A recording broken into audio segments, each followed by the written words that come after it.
Good evening, everybody, and welcome to the annual conference. In the past, we've been able to combine the annual conference with the AGM. However, we were aware that the AGM would be a long day, and it was an incredibly long day. And so we made the decision that we would hold the conference on this separate occasion. So it's my pleasure to welcome everybody this evening. The content of the conference is to present the annual review, which Susie Venner and myself will lead on. And this will then be followed by some staff presentations on future programmes and ongoing processes. With reference to the annual review, the membership have had the opportunity to read the review and send in any questions that have arisen, which required further clarification. And we've had a number of questions, and I would like to really take this opportunity to thank all those who have contributed and have sent in questions in this way. It's a very productive process, and it allows the responses to be more consistent, considered, detailed, and informative. So thank you all for sending in those questions. All the questions and answers have now been put together. And those will be featured. I believe they're on the website now. They should have gone on the website earlier today. However, we also appreciate that there may be one or two additional points that could arise as we go through the different sections. If you do have a point to raise, can you please put Q in the Q&A section? That's just the letter Q in the Q&A section. And we will be able to identify who it is that wants to make a point or ask a further question. And we will do everything we can to try and incorporate it and to clarify the points as much as we possibly can. As we try to keep this to a realistic time frame, there are a few guidelines we would like to keep to. There is no necessity to revisit any of the questions that have already come through and been asked and answered. Also, it's not necessary to raise any points of accuracy, as again, these have been identified earlier. However, if you do find or you do think of any points of accuracy that are picked up now during this presentation, please just email Paul Simpson at Table Tennis England and he will rectify them before we put the final report on the website. Tonight, we will allow one question per person, per section, and it will be in a limited time. And to try and keep, in order that we can try and keep the process going. The questions on the section of the annual review need to be in connection to the annual review. That's the very nature of the presentation and why we're doing it department or section by section, so that if there are any further points that anyone wants to raise, they are according to what's been written within the annual report.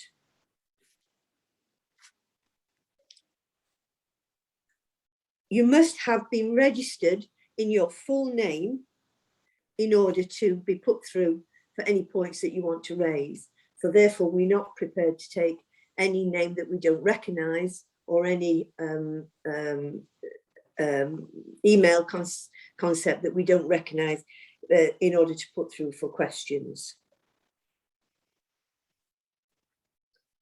So I think that's everything that I need to say before we start the annual review, apart from to say once again, welcome. We're going to go through it by section. I hope it's clear how you can put your points forward if you feel there's something that you want to highlight or want to question, and we'll do Susie and myself and her, or bring in any of the stuff that we need to, we'll try and answer them. But as I said, quite a lot of the questions have been dealt with. But the first part of the conference is concerned with the annual review. We will then go on to different topics which were presented by the members of staff in order to look what the programmes and processes are for moving forward.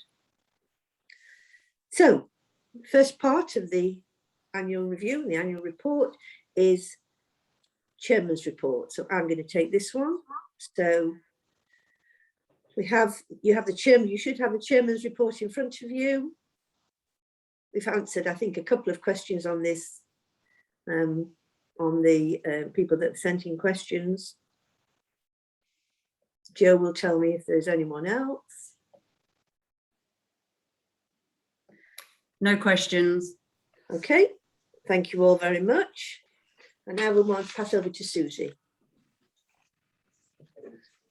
Hello everybody, just to add to Sandra's welcome to you all, and thank you to Sandra for my introduction and allowing me to be here. The next section, and I'm going to take this little bit of it, it is the report by our Chief Executive, Sarah Sutcliffe. There is a fair bit of what Sarah has covered here that will be dealt with in more details in the specific sections as we go on. But just to ask at this point, is there anybody who has anything particular they want to address on this section? This is pages 4 and 5. If you can put a letter Q in the Q&A box, I hope you've all found that at the bottom of your screen. We'll be able to identify you and switch over to you to ask that question. I can't see anything coming up. Maybe there'll be issues later. Okay, so we move on to governance, and on that one, I hand back to Sandra. Thank you. Thank you, Susie. So we're now on pages 6 and 7. The report, this is governance. Again, I open it out to anyone that wants to highlight any points having with regard to governance. There is the members advisory group section. Neil Hereford is away on holiday, but we do have Steve Pratt with us, who will be happy to take any points with MAG. And I'm sure Eston's with us if there are any points regarding National Council. So we're on pages 6 and 7, governance. No questions as yet. Thank you. Back again to Susie. Okay, back to me. Page 8 is on the profile and communications.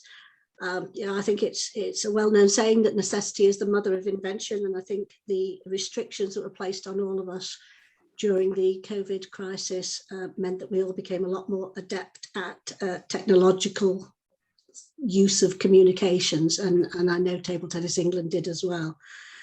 Just to note now, is there any comments that are specific or questions specific to the communications side of Table Tennis England?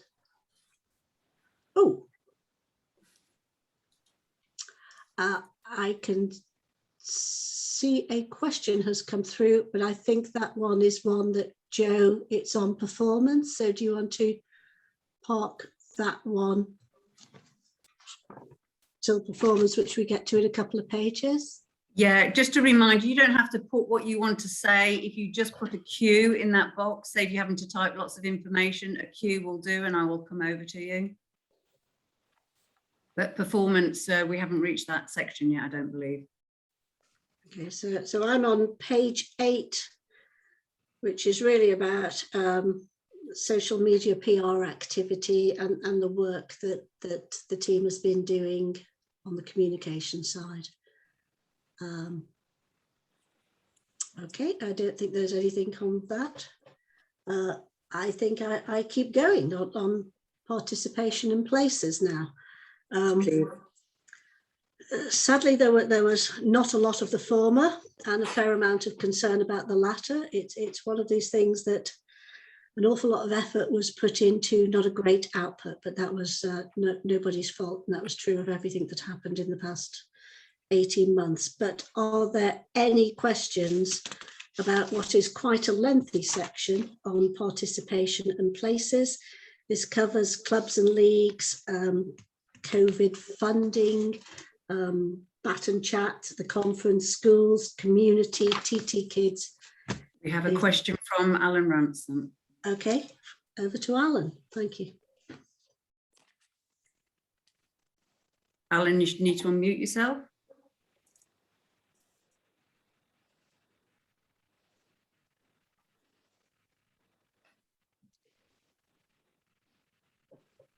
Yeah, Alan Ransom, life member from Cleveland.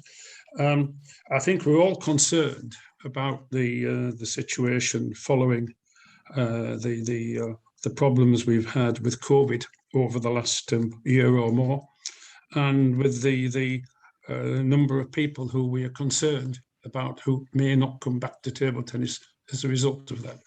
We know that generally there can be a 20% churn in terms of the number of people who drop out on a normal basis. But this time we are concerned about it even being more. In particular, it's the volunteers who keep the leagues going and keep the club going that we're concerned about. Does Table Tennis England believe that they have done enough to address this?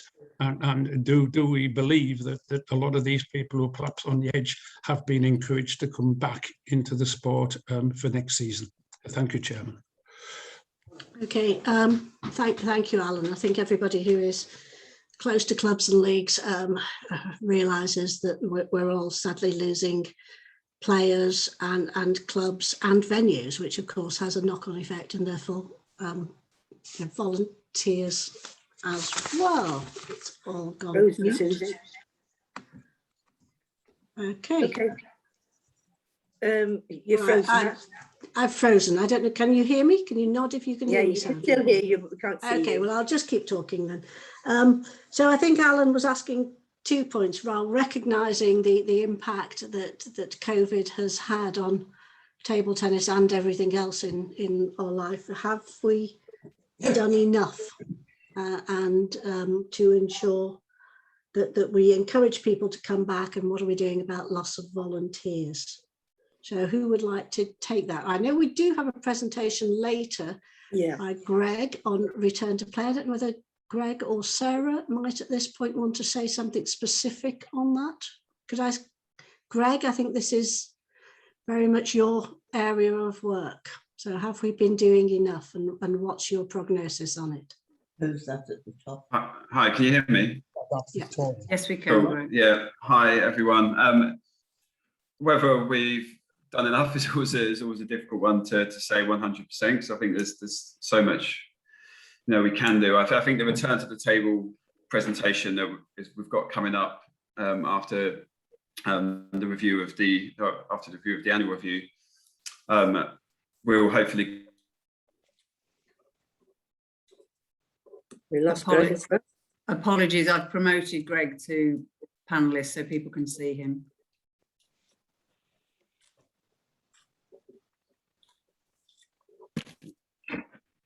So yeah, I think the return to the table campaign will cover a lot of that information regards to participants and volunteers, and some of the work we are doing and will be doing over the next 2 or 3 months to help get people back playing again. I think throughout the various lockdowns in the past 18 months, we have run a number of surveys, volunteer and player surveys, just to try and get an idea of where people's minds and thoughts were at. And whilst throughout that time there was a great concern about coming back, the majority of players that were completing the survey thought that they would come back. It was only a kind of 3 or 4% that said that definitely would not come back.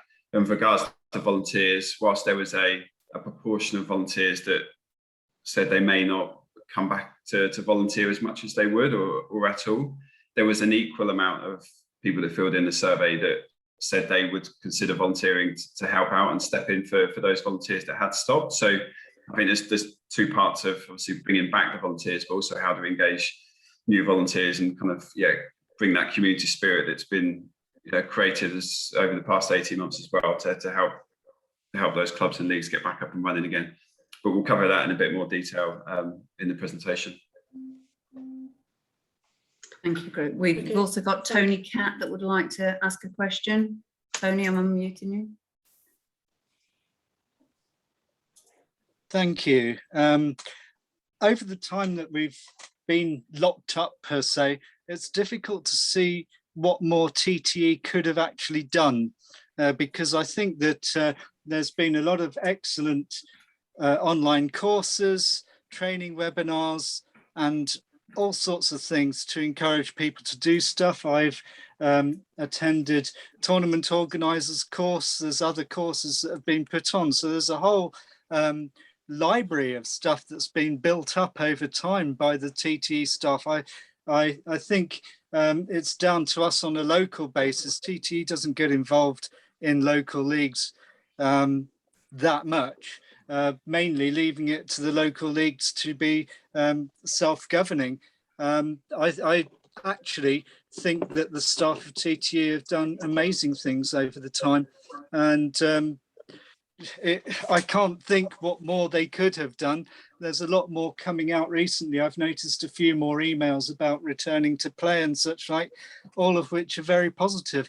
So really, I think that TTE centrally can't do much more. I think it's up to us on a local basis to gather up and encourage conversations. I think that the break has offered a fantastic opportunity for people to review their league structures, review the structures of the games and such like, and looking at the formats that the local leagues are doing. So I think we all need to work together on this as far as possible, and it would probably be a good idea to have some kind of forum, not this, but some kind of forum for shared good practice that we think has actually worked to drag back the volunteers and local people to run things and play.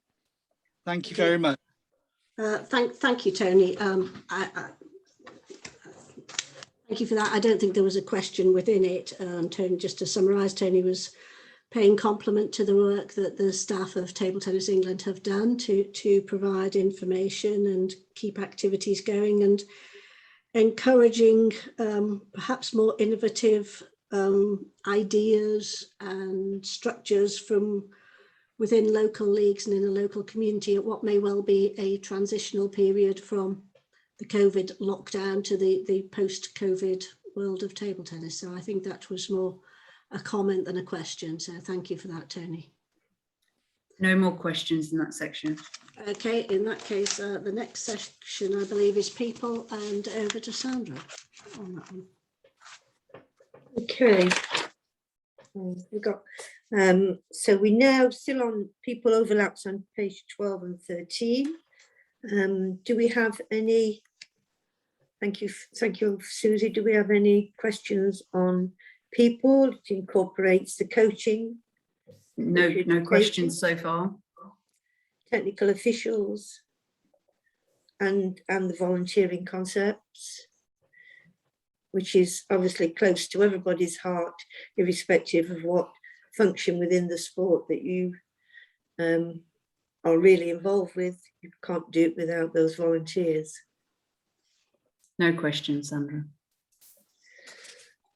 Okay, thank you. So next one is me, and that's performance. We move on to pages 14 and 15 in the review, and we have performance. I have to say before, I mean, Pete, I think, wants to come back in on one of his questions, but I have to say, I think performance was covered immensely in the AGM, probably the biggest topic of all in the AGM. So we probably covered a lot of it, but I am quite happy to take further questions from Pete if he wants to. If he's got any question on the performance section of the annual review, Pete, have you got any questions on that? Yes, thanks, Sandra. The problem is that one part of the question that I did ask in writing was not fully answered. So thanks for the written answer, although I don't seem to have a response to my point about the Kent/Cleveland proposal at the AGM, which achieved 86% support. Will the board's, this is the part, will the board's performance subcommittee, created because of the Kent AGM proposal, be given by the whole board the authority, the teeth, to make the changes necessary to improve the situation in which we find ourselves over international performance levels of our juniors and cadets? or will staff be protected from scrutiny, even from the whole board? We are told that the CEO is responsible for staff. Fair enough. Is not the CEO responsible to the board? If so, my issue is with the majority members of the board. Someone is failing our young, ambitious players. This has been pointed out more than enough times over recent years. Please, can something be done about it? My only concern is for the England teams. That was my motivation in the 1970s, and it is now. That part of my question was not answered in the written put forward by I suppose by the board. So I would like a response to that, to make sure that, you know, that this subcommittee is not just a mouthpiece, but has some sort of influence over what's going to happen. Thank you. Thank you, Pete. I will answer your question, but I don't think it is part of the review, but I will answer your question, and it's the same questions that we answered continually throughout the AGM. So I will attempt to answer your question, but it's not the question on the annual review. The performance group will be fully set up by next week. There are some interviews taking place for the 2 co-opted members, of which we have, I think they had 7 applicants. We're interviewing 3 of the applicants, younger people, which is really good to see. So they co-opted onto the subgroup. Let's just remember that it is a board subgroup, and therefore will be subject to reporting to the board. They will work extremely closely, continually with the performance staff. That's the only way it can work, working with the staff, because this group are not going to deliver.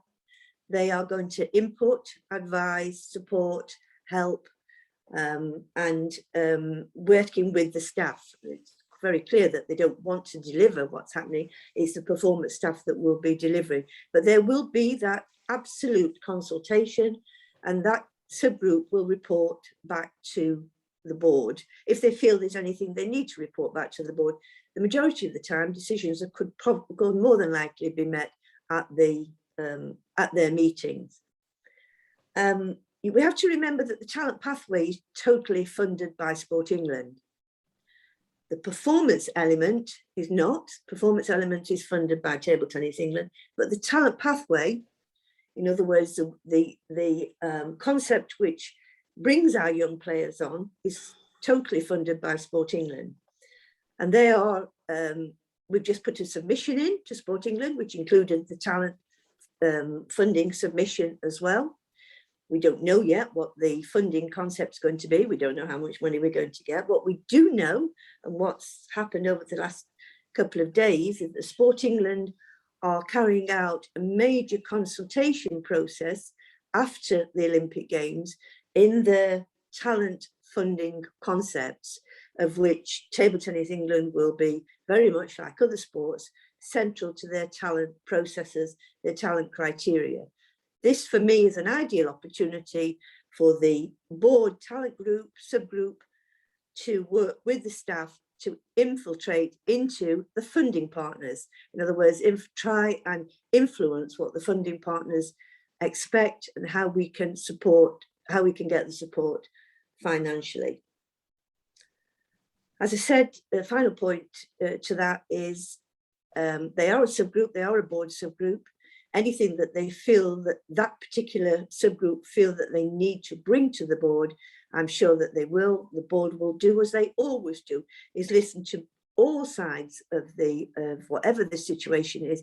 They always take on the recommendations from the subgroup, but analyse them as well. That's the very nature of what the board does.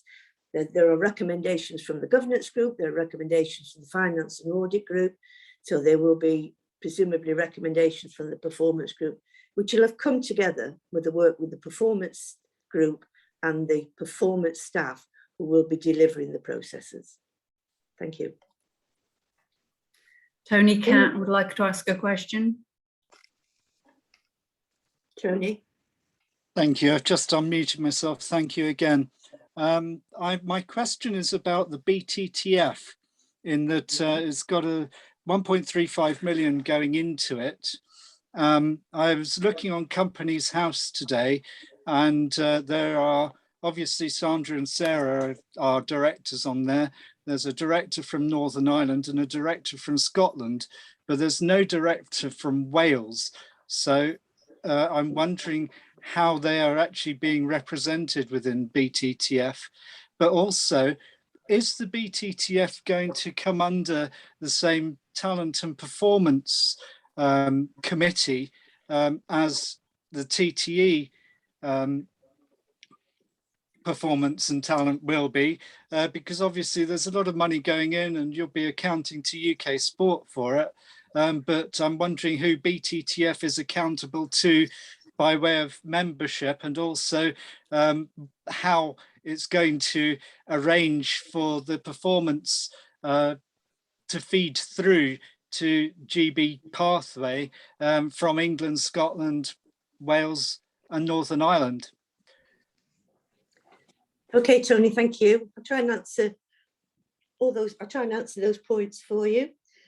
Yeah, I mean, British Table Tennis Federation, or the British Table Tennis Concept, has been awarded 1.35 million as a progress and funding for the next 3.5 years up to Paris.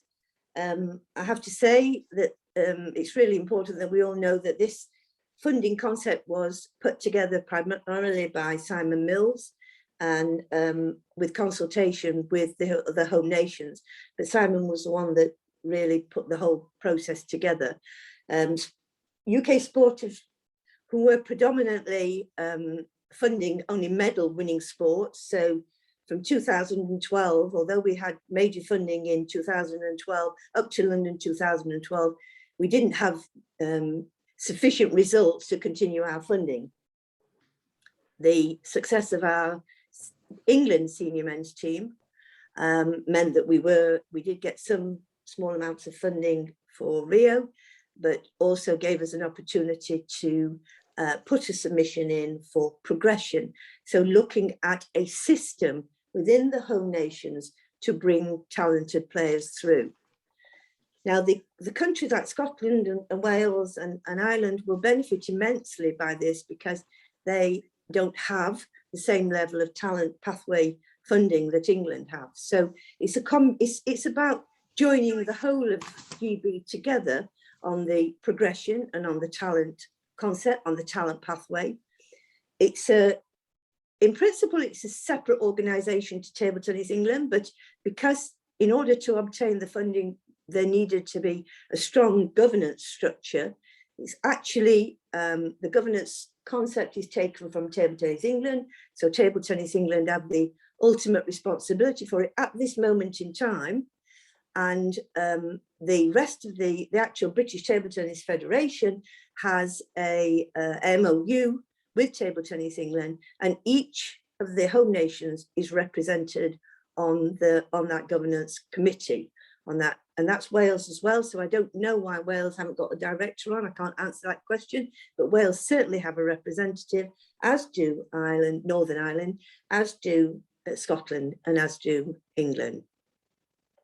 As I said, it's about the system. So it's about joining together the home nation system to get the best opportunities for all those countries to have a talent pathway. So yes, there'll be a tremendous link up with our talent pathway into the British table tennis, as there will for Scotland, as there will for Wales, and also for Northern Ireland. There is the want to have for it to be its own constituted body. And they, over the next few months, they'll be working towards that. As a government-funded constituted body, they will have to adhere to the sports code, which is, as we all know, is quite strict and rigid.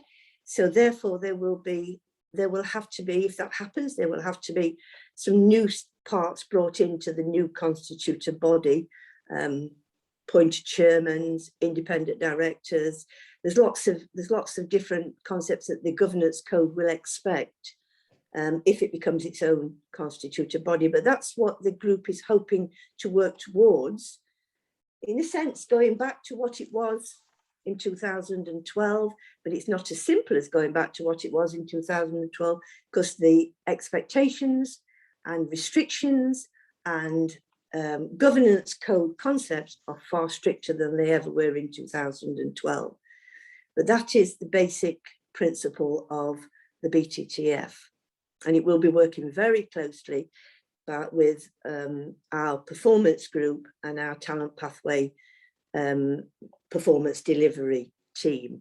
And I believe Don has been, although Don's not an official member of the BTTF, he has attended the last meeting and will probably continue to attend some of the meetings, as each of the home nations representatives can take a +1 with them, so that there is that link there as well. Plus the fact that we've got Alan Cook. Alan Cook will be part-time coach for BTTF, part-time coach, head coach for Table Tennis England. So the complete overlap will be experienced from both BTTF and Table Tennis England. Thank you. A question from Alan Ransom. Go ahead, Alan. Yeah, Alan Ransom, life member from Cleveland. My question is also on the BTTF and from page 15 of the report. We're clearly all pleased to see that 1.35 million has been allocated by UK Sports to this improvement on our young players. But I am concerned that from what I've been told, that the committee that's running this is made up largely of people who do not have a high performance background, and that more than 50% of this budget has been allocated to wages and overheads rather than being spent on the players, which again is another concern. We know from the AGM that there's major concern in England that the juniors and cadets have not been doing well, and it is largely because of a number of the people who've been involved in running this particular scheme haven't had the right knowledge. It seems to me that it could well be that this particular committee is going in the other direction. I would like to know if the board has actually learned from the mistakes which have been made with our juniors and cadets that were so clearly highlighted at the AGM, and whether the board are prepared to ensure that the majority of the people who are on this BTTF committee are actually experts in the high performance area. I also recognise from an answer that's been given tonight that the new high performance group are not going to be given the authority that Peter Charters is asking for and the AGM is asking for, and the decisions are still going to be with people who don't have the knowledge of high performance and have the skills to be able to bring the players through in the way that they should do. So this is major concern, and I would ask that the board think about this again, because it really is terrible where our juniors and cadets are at the moment with their international rankings, and we do need to get back on the right track, which we will only do if we have the right people with a real knowledge and expert actually making the decisions. Thank you, Chairman. Okay, Alan, I think I'll take the last point first, and that is, I don't think I said that. What I said was that the performance group will work with the delivery with the performance team, and the performance group has the people on it that were let's quote your words, have been experts within the performance and talent for a number of years. So the performance group will work with the delivery with the performance team, the staff performance team, to work on the concepts, the pathway, the programs, etc. They are not going to deliver. The performance group is not the delivery. They need to work together with the performance staff who will be delivering. There will only be points brought to the board that the performance group feel that need to be identified with the board. So presumably most of the decisions will be made within that performance group and the performance staff. So I didn't say anything about the board overriding anything or taking anything. I said they will only bring the necessary recommendations to the board that they feel are necessary for the board to discuss. As you know, as a governing body which is funded through with sports governance concepts, the board has the ultimate decisions on everything, but as I said, it will only happen on the recommendations from the performance group. So the performance group will be making those recommendations to the board. To go back to the BTTF committee, the BTTF committee is made up of, the committee itself is made up of representatives from each of the home nations. Now, this committee is the governance structure. Outside of the committee, there is a performance concept group. So outside of that, there are a group of coaches who have determined or will be determining the performance program of the BTTF. The committee is made up of the CEO from Scotland, the CEO from Wales, the CEO from England, the representative from Northern Ireland. They are the governance structure on the BTTF, but they will be working this year towards what they want, what they feel is the BTTF being its own constituted body. As in 2012, there's a similar concept where you had the performance committee, you had the committee, which at that time was made up of more English members than it was any of the other home nations. And then there was the performance group who were deciding the programs and the concepts. So it's exactly the same, but there isn't at the moment a separate BTTF constituted body because they haven't got the governance structure in place. But I'm sure that over this year that will happen. Thank you. Any more questions? Yeah, Matt Stanforth. Oh, probably Matt's not got a question. Matt, have you? You've just got a you're going to do some. Yeah, just to add a little bit to what you've said there, Sandra. So, and obviously just coming to a little bit on Alan's point there in terms of BTTF. I think it's important to note, even throughout the process of doing the UK sports submission, all the home countries with their heads of performance have all been involved. So they've been very much an integral part of the process for the whole UK progression submission. So fully aware of kind of the direction of travel and everything with that.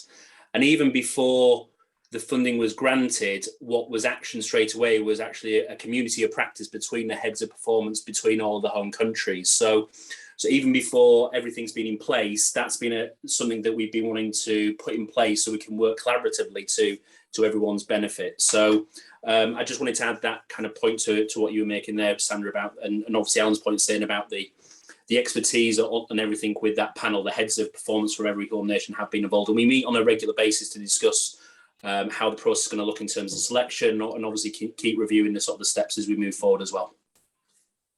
Thank you, Matt. Are there any more questions? No more questions, Sandra. Thank you. I think Susie's still with us. Yeah, Susie's here. So can I move on to you, Susie, for competition events? Thank you all for your questions. Yeah, thank you. First of all, an apology to everybody that my screen's gone blank. It's certainly not intentional, and as soon as I get a break, I'll try and sort it out. I just don't want to disrupt proceedings at the moment, so my apologies for that. Competitions and events. This was a bit of crystal ball gazing for everybody who has been involved in any form of organising competitions. As everyone is aware, it was a period of great uncertainty. Everybody was planning and hoping for the best, and yet expecting and also preparing for the worst. So there was a lot of effort put into things that didn't actually come to fruition. So really, if there is any questions on pages 16 and 17. No questions have come through. Okay, I know Diana's submitted something about the competition review, and I think there will be something further on that later in the presentation. No questions on that? No. Okay, no crystal ball gazing. The next section stays with me, the return to play. We have already touched on that, and again, this is something that Greg Yarnell will be talking about in a little more detail after this section of the conference has finished, just if there's any questions on that. No, it doesn't look like anything is coming through on that No either. questions. And the next section is the notable achievements, both on and off the table. Congratulations to everybody who has been mentioned there for remarkable achievements in a very difficult time. Any other questions relating or comments relating to that section on page 19?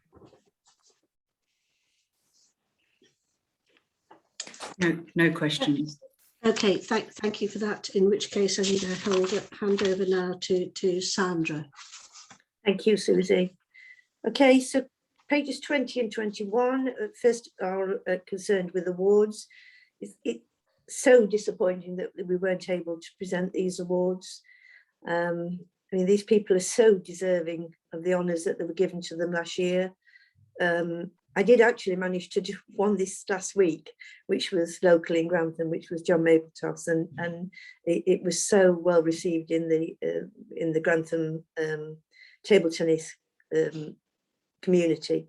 But you know, that's all we've been able to do really, and I will be saying the same thing when we go to the honours for this year for the 2021 honours. I'll be saying the same thing, that we're not been in a position to be able to award these people this great opportunity and this thanks for everything that they've done. Next year, God willing, and COVID free, and events happening, and opportunities, and league meetings, and all kinds of other different concepts, we will, between us, the board, Susie and myself, we'll be trying to do as many as we can from this particular honours and the ones that we're going to announce this year. But we will do everything we possibly can to celebrate their award. Have you got any questions on the honours for this? No questions. Thank you. As I said, I'm extremely sorry that we've not been able to physically present them to everyone.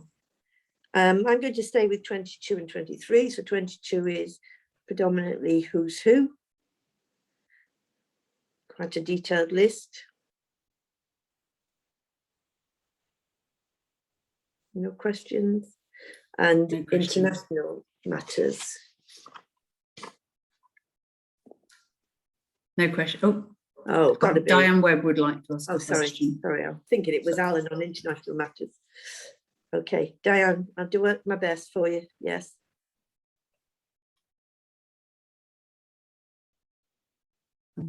Diane, you should be able to unmute yourself. Yeah, that's fine. Sorry. Yeah, I didn't put my cue in quickly enough. This was really on pages 23, and it follows up from questions written questions I'd asked, which and perhaps I could have some clarification on it. I did ask about committees and reports, and although it was said that committee reports were presented to National Council, I actually couldn't find any. And also I asked if staff changes and committee changes could be noted, because although they're on the website, they're only on the website as of the date that they're updated, and there's no historical record of when people leave or when they join committees. I do think it's a great shame that people who've served on committees for over 20 years in roles as chairman and secretary there's no acknowledgement in the annual report of the service they have given, and I think that is something that needs looking at for the future.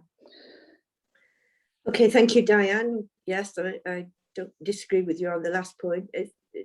Joe on committees or Sarah on committees put on the website? We obviously do log that internally at the office, so we do have all that information, and we have all the different staffing structures throughout, which we have in chronological order. So yeah, we do have all that detail. Yeah, the other point on this is league information. I was told league and county information is on the website. I did eventually find it. It's under clubs and schools, which isn't the most obvious place for looking. And all the information just isn't there.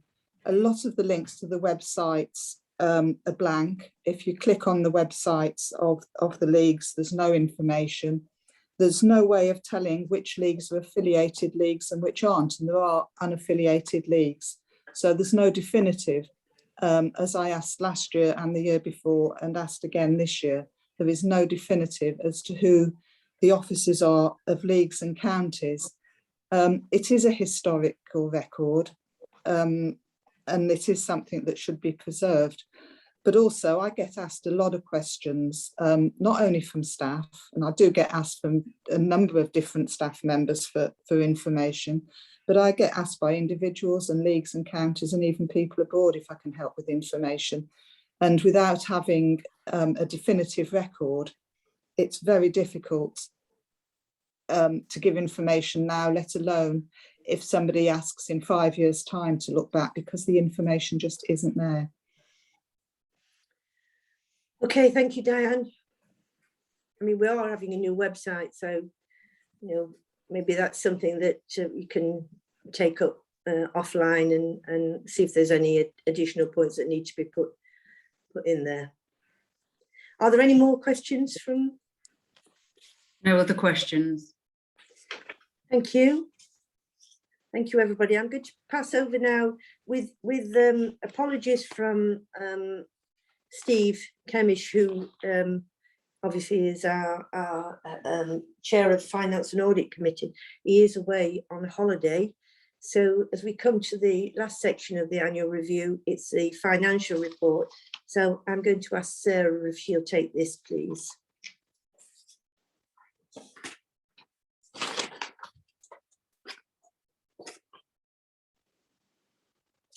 Is she with us? She is. I've just promoted her to the panelist, so she should be coming on now. Yes, I'm here. Okay, thank you. Well, have you got any questions for Sarah on the financial report, the last part of the annual review? Oh, no, not quite the last part. There's another one, isn't there? Yes. No current questions. Oh, Alan Ranson.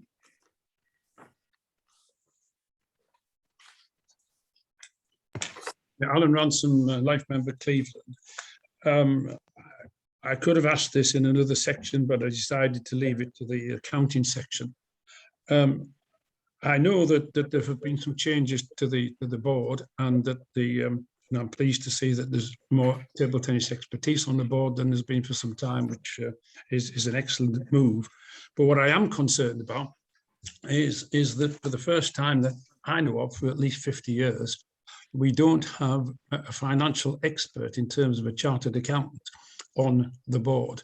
And it seems pity, really, when I understand that there was an application from a highly qualified chartered accountant who at one time was a Premier Division player, who wasn't even invited for an interview. So I am concerned, because I think it is important that whilst we might have a very good accounting group of people, the staff or whoever it is that's doing it these days, that we're able to handle that kind of thing. But I do think it's important that we do have someone like a chartered accountant on the board, and this was missed, and a really good application was missed by the nominations committee. I ask if there's any comments on this from the board, and if there's any intention to do anything about this, to have this kind of expertise inside the board itself. Thank you very much, Chairman. You're welcome, Alan. Do you want to answer, Sarah? Well, I think, Sandra, it's really a question to the nominations committee. I wasn't part of that process. No. Okay. So I'll answer the question on the absence of it. I mean, I don't want to go into individuals, but there wasn't a sufficient application from anyone, a sufficiently strong application from. There were two applications, one that was reasonably strong, one that wasn't reasonably strong. We did interview one of them, who is a trained accountant, who anyway, it was decided that wasn't suitable for the board. The other application was not a very strong application. So it did mean that we didn't have a strong enough candidate that was an accountant or an auditor to be able to put on the board. So the decision was made that we would co-opt one onto if we felt, co-opt an accountant on if we felt that we needed to do that. That decision is still there. We are still, that's still under consideration. We have an excellent financial officer in Sam Carey. Excellent, does an excellent job. We have a very strong finance and audit committee. Steve Kemish, as chair of the finance and audit committee, has immense experience in finance, has worked very closely with Sam over a number of years in a different genre, in a different era. So they're able to work very closely together. If we feel that we need the expertise of a specific accountant, then that is something that we would do to co-opt onto it, co-opt someone else. Of course, we will have some board vacancies next year as well. It's possible that we may get a reasonable or a good enough application from an accountant that the nominations committee feel that we could at least interview and potentially appoint. Thank you. Susie. Yeah, can I just add something? I'm not going to comment about individual applicants on this at all, but I think that the nominations committee, it should be understood the composition of it. That you will recall going back to a few years ago at the EGM, I think it was agreed that all the elected directors would be able to sit on the nominations committee, and the 3 elected directors to date, myself, Don and Richie, have taken up that offer. There is also within the terms of reference of MAG that they can put forward 2 people from MAG who are on the nominations committee.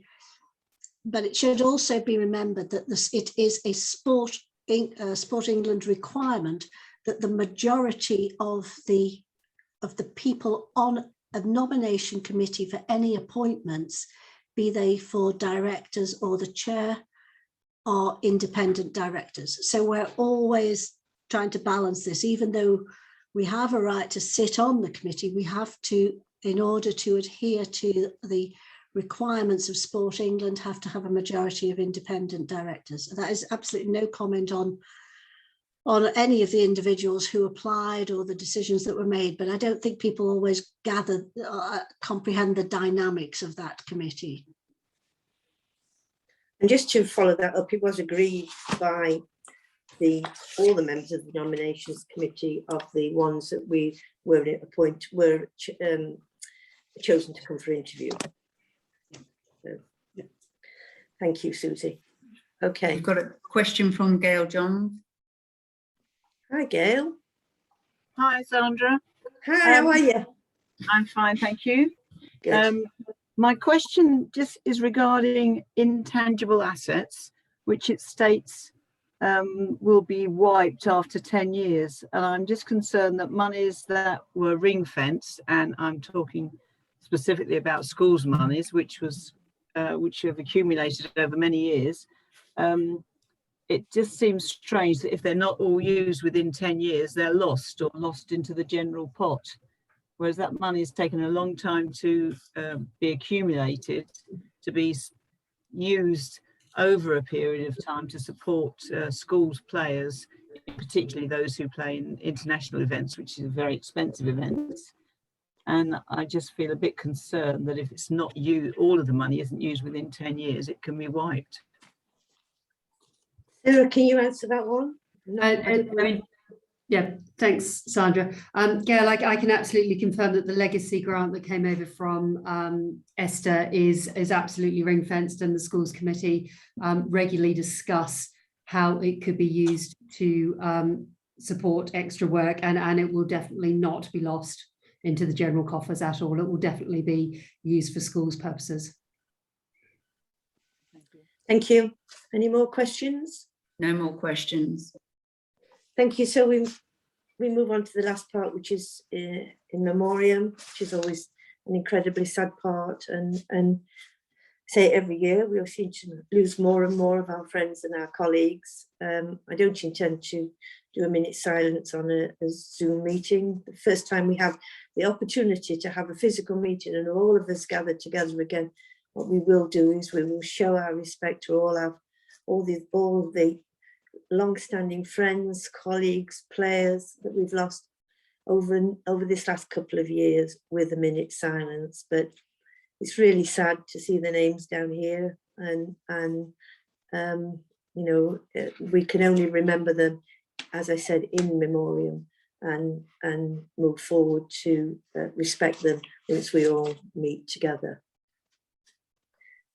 So I do believe that's the end of the annual review.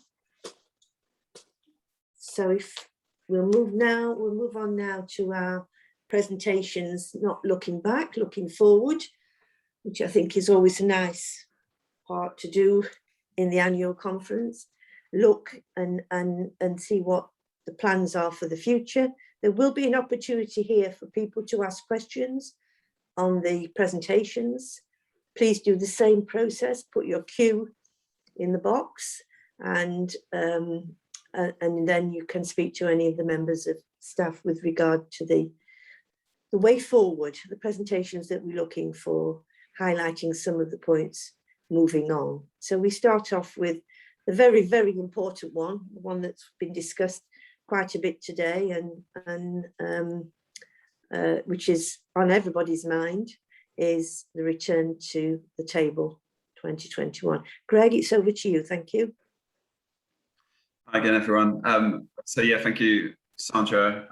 Before kind of go fully into the presentation, just wanted to reference, I guess, what some of this work has helped lead us towards, and some of the thinking behind it. We've just spent the last kind of 3 to 4 weeks preparing our Sport England submission, which we were required to do usually every 4 years. This year, because of the pandemic, well, last year because of the pandemic, we were given an extra year rollover money. So we would normally have bid for that money last year for the next kind of 4-year cycles, which is how Sport England usually operate, aligned with the Paralympic and Olympic cycles. So we've been over the past 3 or 4 weeks preparing our submission for that, and the key areas of part of the submission that Sport England are focusing on over the next kind of 3 to 5 years is around tackling inequalities, and that's a huge piece of their work. And for us, obviously, there's a massive importance on how we engage more women and girls in the sport, which we're all aware of at all levels. And a lot of our work over the past 8 months has been looking at other areas of the diversity and inclusion agenda, and looking at how we can diversify the sport and make sure it's as inclusive as possible. So we will be launching a new diversity and inclusion strategy, which will launch at the end of September, which will be in the last day of the Return to the Table campaign, which will launch that strategy. So I just thought I'd highlight that kind of work that's just been undertaken, and we'll get more information in terms of our funding levels in the middle of September from Sport England for the next kind of 3 to 5 years. But it's been a very, very different process for us. It's in a self-reflection process Sport England have asked all the national governing bodies to undertake, but all working towards a similar level of funding as we have had last year, which is the starting point for all national governing bodies. So there's no more money in the pot from Sport England or government or the National Lottery. So we'll obviously keep membership informed of that once we get to mid-September. Joe, can I have the next slide, please?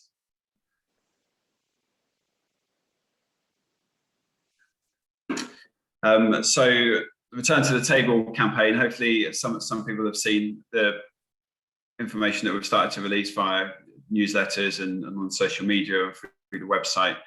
But the Return to the Table campaign we've been developing over the past 2 to 3 months and launched on July 26th. And it's all about supporting the membership and Templeton's players, coaches, volunteers, officials and spectators to get back to the table again. Obviously, the last 18 months has been, as has been referenced a few times already, it's been a really difficult time for for everyone involved in table tennis, and it's been really sad to see the lack of play that's been able to take place, and the lack of competitions and leagues that have been able to happen over that time. So we wanted to deliver a campaign that was over a long period of time, so a 2-month period. It will run until September the 27th, to really try and help clubs and leagues and community groups to get people back playing again, get people back volunteering. And it's all about kind of building that confidence, helping to motivate those that perhaps haven't had a chance to get back yet, and have been not found the people that they used to go with aren't playing anymore, or and providing that motivation for people to get back playing again, and that passion to start coaching, to start spectating again. Now the sport has started to come back over the past couple of months. Next slide, please, Joe. So, as I mentioned, it's all about that confidence, motivation, and passion. And the campaign will have different themes over 2-week periods. So we're able to focus on different areas of the sport. We can focus on different age groups, and because everyone is different, and that's something we've learned a lot about through the diversity and inclusion focus groups that we've had. Every person going back to the game will have a different reason for either the reason that they've gone back or the reason that they haven't gone back yet, whether that's carrying responsibilities or still concerned about catching COVID-19, or their friends haven't gone back, and for social reasons. So there's lots of different reasons. So we wanted to make sure we frame the messages in the right way. Next slide, please, Joe. So the campaign has been built off the back of all of the information that we've received through a variety of surveys. So those surveys from kind of Club Matters and Sports and Recreation Alliance and Sport England, as well as the 3 or 4 surveys we did, which we had for a number of those surveys, over 1,000 responses that gave a really good insight as to people's concerns and why they weren't coming back, and the motivations for them to come back. So we've used all of that knowledge and data and information that we've got available to deliver that message through the campaign. Next slide, please, Joe. So you'll see just some of the different logos that we've been using through some of the marketing materials that have been shared over the past kind of couple of weeks already. But yeah, so some of which is very much about competition, some of it's about returning safely. So the videos that have been produced, which we'll try and share some perhaps after this evening as well, but are very much themed around the activity that's been going on already at clubs, and some of the good practice from clubs about how they're still keeping their environment safe, even though some of those restrictions have been lifted. There's lots of interviews with players that have come back and how they're enjoying being back in that social environment, and how it's built their confidence and mental well-being since going back again. So they're all designed obviously for us to share with you, but also for you to be able to share with your members. And within the toolkit that we have also made available, and we've had over 100 people download that toolkit already. There's lots of information and template emails that you can send to your members to help build that confidence to get people back playing again. Next slide, please, Joe. So some of those concerns when returning to the table that were raised with us, that we've looked to address through the campaign messages, were around lower fitness levels, their friends at the club or league not returning, kind of fewer engaged members, reduced facilities and workforce. And we understand that that's still a big challenge around facilities. And obviously, as Alan referenced about volunteers earlier, so some of the key messages that will be delivered through the campaign will go specifically out to coaches or specifically out to volunteers. So it's not all just about playing. And we are going to deliver a volunteer recruitment campaign over the next kind of 6 to 9 months to help reach out to those perhaps that aren't already volunteering, to support clubs and leagues and counties across the country. So it's, oh, sorry, Joe, we'll go back one slightly, but it's also worth just raising that the Sport England funding is still available. So we've had over £500,000 from the Sport England COVID kind of return small grant scheme that has gone back into table tennis organisations already. And there's numbers of clubs and leagues that have accessed up to £10,000 through that grant. Some have only accessed £800 or £1,000 because that's all they needed to support them to return. But there are grants of up to £10,000 available, and that grant pot got extended until the end of the year now. So there's still funding available. So I'd really encourage any clubs or leagues that haven't yet accessed that to consider how they might be able to utilise that to support their return. Sorry, next slide now, Joe, thank you.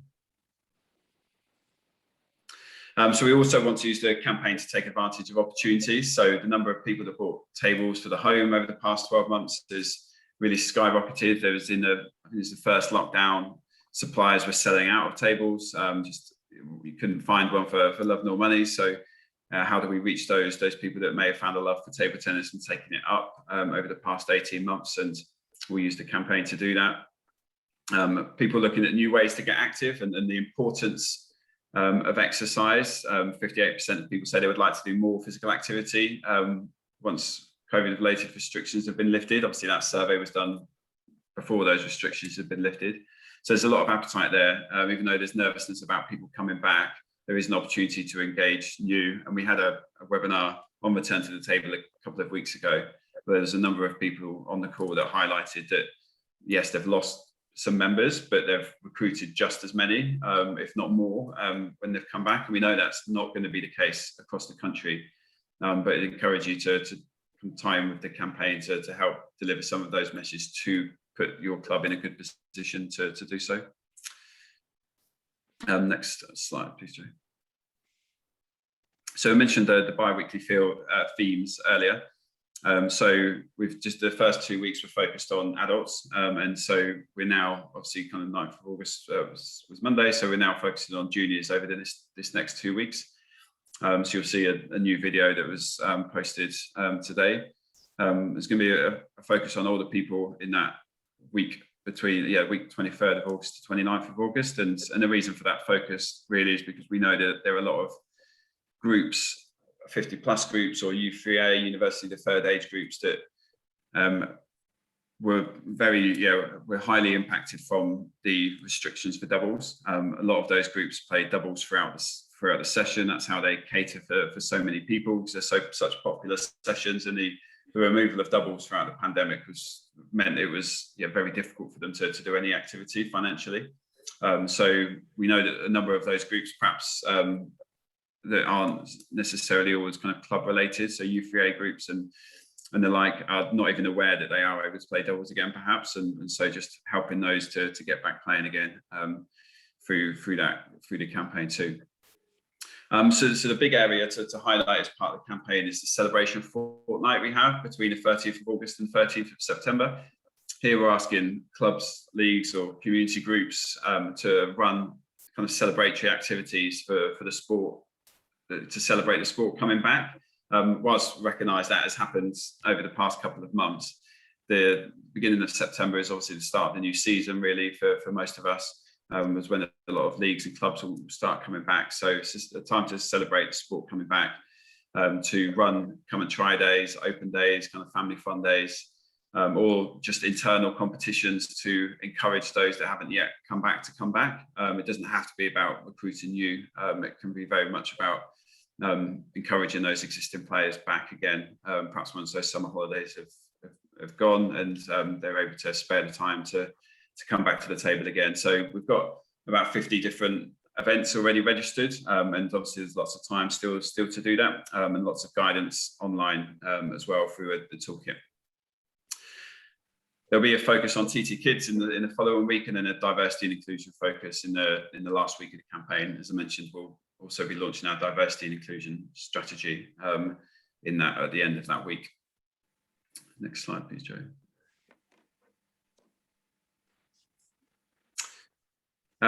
So as I mentioned, toolkit is now available. So the link is on the website, and we can share that again. But it's over 100 now have downloaded that, and there's a lot of various different events that have been organised from back to table tennis days, to encourage those that used to play back again, and to bat and chat sessions.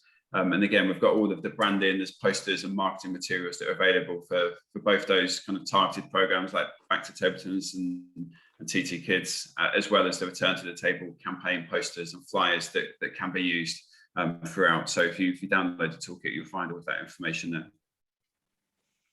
Next slide, please, Joe. Oh. So yeah, just to summarise, I think it's something we will continue to support. Our Mara comms team went out to video about kind of 20 different locations, I think, in the end, to capture footage from clubs and leagues and ping pong parlours and different places of people playing and talking to people about their experiences coming back. So I encourage you to utilise that and help to get as many people back playing again as possible. Thank you, everyone.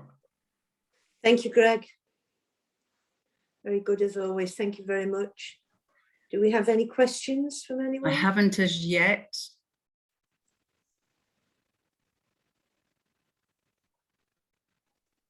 So everybody's digested that fully, knows what they're doing, know which direction they're going in. Okay. Yeah, no questions. No questions. Thank you, Greg. Thank you very much. It's the most important thing that's on people's minds at the moment, of course, moving forward now to the September return to play, back to hopefully local competition, and the clubs being able to open their doors again. Okay, next presentation, please.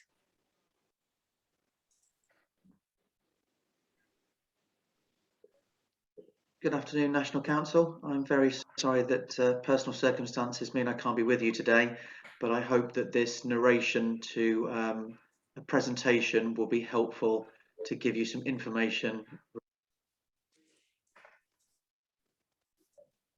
Have we lost him? Relating to the competition review that's currently ongoing. So the competition review is a board-sponsored project. It's being led by myself and actively supported by a steering group. As you will hopefully have seen on the website in recent months, that steering group includes members of MAG, an elected director, and also individuals representing the player voice, clubs, participation, performance, and so on. I can see from the archives that previous reviews in 2009 and 2014 led to some valuable refinements, but no fundamental changes in the competition programme. It seems that appetite now exists, certainly within board and arguably within the membership, for a more in-depth consideration of opportunities, and therefore board have agreed a project brief that includes goals, aims, process and timeframe for a competition review, and that is currently underway. Starting with the project brief itself, the Table Tennis England competition programme is clearly complex and interconnected and has grown organically into its current format over many years. We will undertake a root and branch review of the domestic competition in order to address a number of known issues and ensure the programme is fit for purpose to meet the needs of our members. The goal of the competition review will be to deliver the right format, frequency, location and standard of competition across all demographics for existing and potential members.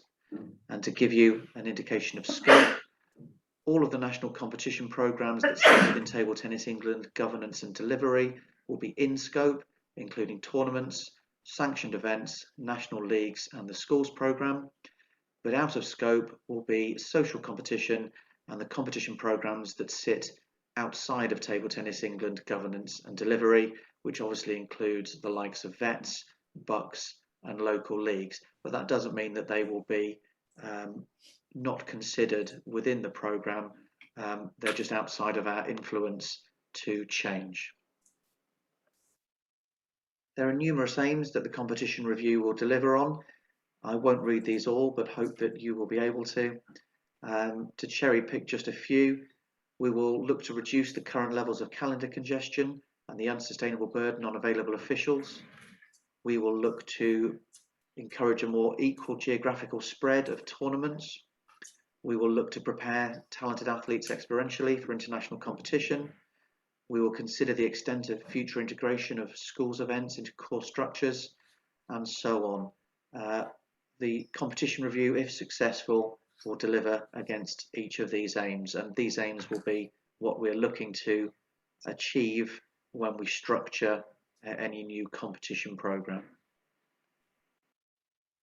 This slide shows the first phase of the competition review, which is around consultation and insight. The first steps have already begun. The mapping is nearing completion and has involved a detailed exercise with the organisers of all of the different national events: British League, NCL, NJL, ELCC, County Championships, Grand Prix, Satellite Grand Prix, 1 stars, 2 stars, 4 stars, National Championships, National Cups, Vets, Bucks, and everything in between, in order to map all of those competitions on a common template, so we have a truly comprehensive overview of what the current competition opportunity looks like. The second step, which is external insight, is underway. This is a research exercise to provide some broad illustrations and possibilities based on the competition formats used by other NGBs in England. So that includes squash, badminton, tennis, and so on, and other table tennis associations in Europe. Following that, there'll be a consultation exercise, which I'll mention later on, and then a second insight process, which again I will touch upon later. This slide shows the subsequent phases, phase 2 to 5, which, once the consultation process has taken place, will then include modelling of a future events programme, will then include the detailed development, and then the phased and then full implementation of that new programme, with all of the relevant stop-go points in between, with the membership and with board. The key phase that I'm sure you're interested in is around the membership consultation. The membership consultation will take place over the summer, and this will be the key opportunity, not just for the general membership, but also for National Council to input into the competition review. Full details, including the outcomes of those mapping and insight exercises, will be shared at this stage, which is just a few months away, and all members will have full opportunity to feed in. There are 3 strands to this consultation. The first is an open feedback exercise, including a number of targeted questions, and that will be accessible to all Table Tennis England members. The second will be forums that are held with key stakeholder groups. I've listed some there, but certainly at that point in time, both National Council and MAG will be approached specifically to feed into this process. And that's the point at which I'd like, please, for you to raise your opinions, to give any feedback, any suggestions, and the wisdom of your experience. And I look forward to that process. The third strand are narrative insight interviews. We've identified around 20 specific individuals that we'd like to sit down with and interview, and that's to get the benefit of their experience and their insight and their opinion on what works, what doesn't work, and what could be opportunities for the future. And I'm certain that many of those 20 are sat within the room today, and I have spoken to all of those individuals prior to Christmas. So further information will be available soon, and will certainly be promoted across all channels: the Table Tennis England website, over the net, social media, and through the governance structure. I'd ask, please, that you watch this space, and there will be ample opportunity to feed in and for me to capture your feedback in just a short while when we reach that consultation phase. If you do have any queries around process, i.e.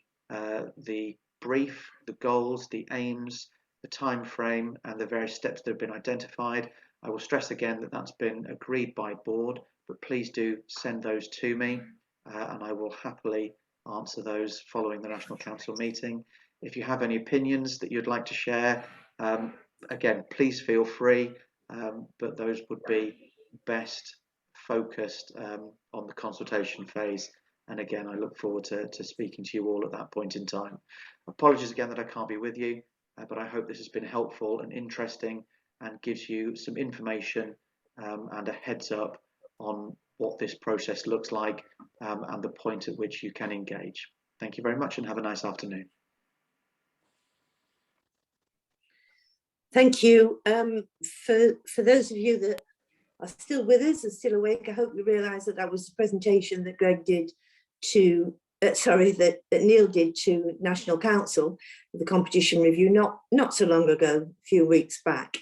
Neil is on holiday, and therefore we put the same presentation forward to for you on this annual conference. All the points that he made to National Council are the points that also are applicable to any of the members and any of you that wish to follow up this evening. So take National Council out and put annual conference in its place, and we have the same points, the same concepts, the same process for the competition review. Do we have any questions? One question. You're on mute, Joe, sorry. Sorry. Alan Ransom has a question. Try and answer it, Alan. Yeah, Alan Ransom, life member from Cleveland.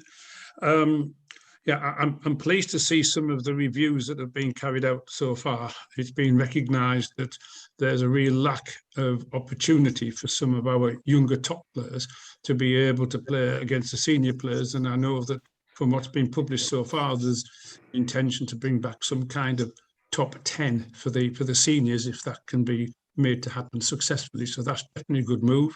I'm also pleased to see that there's been further emphasis given to 4-star tournaments, because 4-star tournaments are vital to the junior programme, and to upgrade these are very good. There is, however, one point that I think the board should have another look at. That I understand that one of the top under-12 tournaments, like a top 12 for the under-12s, has been abandoned. And I do believe that one of the important things that the association needs to do is to bring on more young players. And this was one of the key competitions. So I'd like to suggest that the board does have another look at this and perhaps considers re-establishing this for the coming season, because I think it really is important to do our absolute best to bring on our under-12 players. Thank you very much, Chairman. Thank you, Alan. Yeah, I think you're actually talking about the process of some of the competitions that you're looking at doing over the next year. It's not actually in connection with the competition review as the process and the competition concept. So take those points back and to the events department and the performance department. It is that they are concepts that are being looked at over this next 12 months. It's not necessarily what's going to come out of the competition review. Any more questions? No questions. Thank you. So is it now the centenary? So it's my very great pleasure to welcome our newly appointed Centenary Project Manager, Steve Joel. Steve's a name that I'm sure many of you that are on the call tonight will know as a player, someone that worked with the ETJ as it was previously, and so knows a little bit about table tennis, and is now our project manager in charge of bringing together something that I think we can all celebrate and all look forward to over the next year. From November 2021, we have our 100 years of being established as an association. So it's an incredible opportunity for us to make the most of the history, look forward to the next 100 years, and put COVID to one side, last 2 years to one side, and celebrate the sport that we all know and love so very much. So Steve, welcome. It's very good for you to join us tonight. Just come back off holiday, I believe, so you're welcome. And I pass over to you to present the Centenary Project, please. Sandra, thank you very much indeed. Good evening, everybody. First of all, it's an enormous privilege for me to be with you here this evening, and also to return to the sport, which I've spent an awful lot of my life within, and certainly started off my professional career within. So I'm absolutely delighted to be heading up the Centenary programme during the year ahead. to be working very closely with the Centenary Working Group to deliver what I hope is going to be a really exciting programme that takes us forward out of what has been a very difficult year for everybody across the sport and of course across the country. Just during my slot tonight, I'm going to focus really on three things. The first is kind of what we're trying to achieve through the Centenary programme. The second is I want to touch on kind of the Centenary conversation that we started to initiate to unlock further ideas to help shape the programme. And the third is that I'm going to provide sort of an overview of what sort of what projects have kind of emerged so far in our thinking. So that's kind of really going to be my focus, is those three things. But first of all, let's begin really by just looking at what we're trying to achieve. And so the focus that we have through the Centenary programme is around these 5 key outcomes: celebrating achievements and key moments in our history, reaching new audiences through celebrating our sport, building a legacy from Centenary, engaging the whole our table tennis clubs and table tennis community to get involved and celebrate the key moments in the sport, and of course, generating hype and excitement, and particularly sort of trying to build greater exposure across the year. So I guess above all, we all have the opportunity to create a really momentous year ahead, to mark this special occasion celebrating 100 years really of the organisation of our sport under the umbrella of a governing body. Firstly, obviously recognising the achievements of the Table Tennis Association, then the English Table Tennis Association, and of course, more recently, Table Tennis England. So for me, this is really about using this opportunity of Centenary to build a really positive future for the sport as we recover from COVID. Joe, next slide, please. So trying to move those things forward, the first step that we have taken recently is starting to open up a Centenary conversation. And some of you will have picked up the first phase of that, where we have sought to invite ideas around what that Centenary programme could be from league and county associations, picking up really the key part of our structure, their thoughts and ideas for Centenary. And in that sort of process, it's been delivered really through an online survey. It has covered, it's been asking league and counties about, what they feel, looking at their ideas, looking at the support that Table Tennis England could provide to help them realise those ideas, looking at areas, for instance, about how we use this maybe to recruit past players, how we use it to support the recruitment and development of officials, volunteers, coaches, etc. in the sport, and looking, of course, at their the ideas that they have for us to maximise this Centenary opportunity. It's also sort of explored they're interested in participating in a future sort of heritage and kind of a records collection process that sort of Diane touched on earlier. And I'll pick up that again a little bit further a bit later. There is a second step to the Centenary conversation, which will start to kick off next week. And that process will start to open up the opportunity for all table tennis players, members, and table tennis clubs to also contribute their ideas. And so that bit you'll start to see roll out towards next week. And what I hope ultimately is that through this step, we will get a whole host of further ideas that can help us to further shape the Centenary programme and projects and help us to finalise this. So this programme, Centenary Conversation, will run until about the 10th of September. And then we will start to finalise the overall programme of projects that we'll be delivering in the year ahead. If we just go on to the next slide, Joe.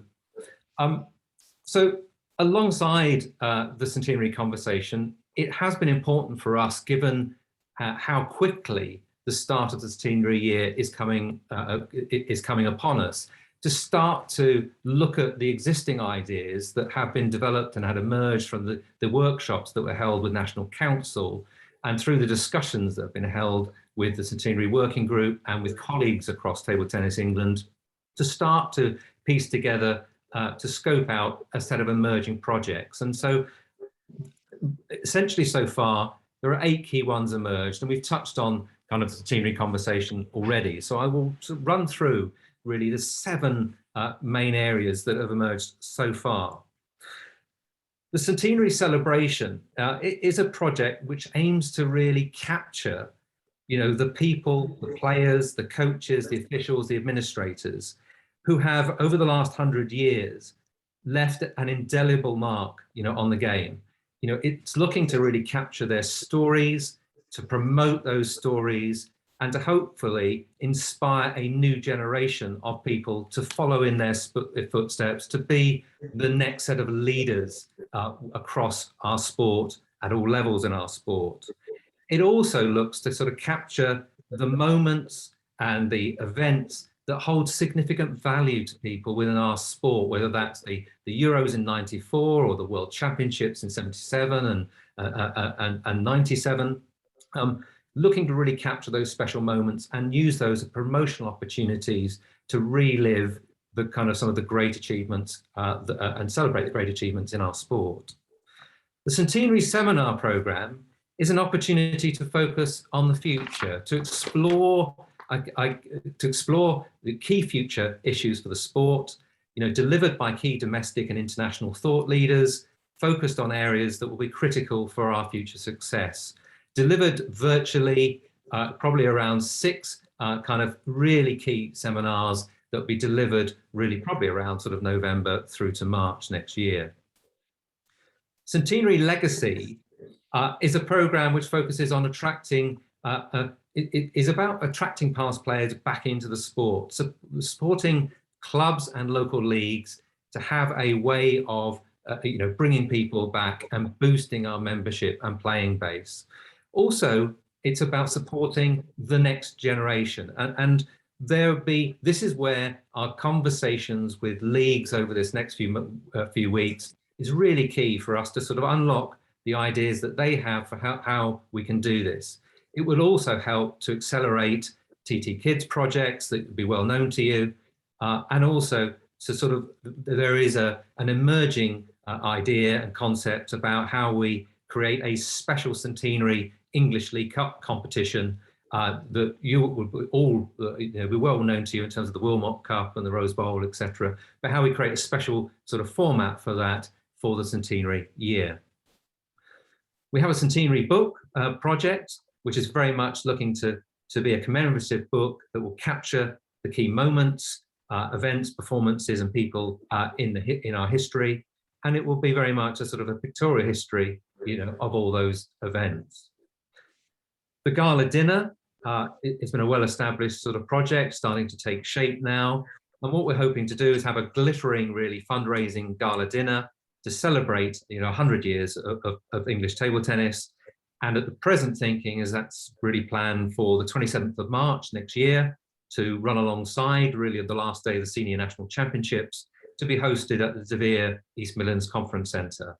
And there'll be much more that starts to come out about that, in the early months of of October and November. Centenary Heritage is an initiative which is looking to be developed in conjunction with the Archives, Museum and Records Committee.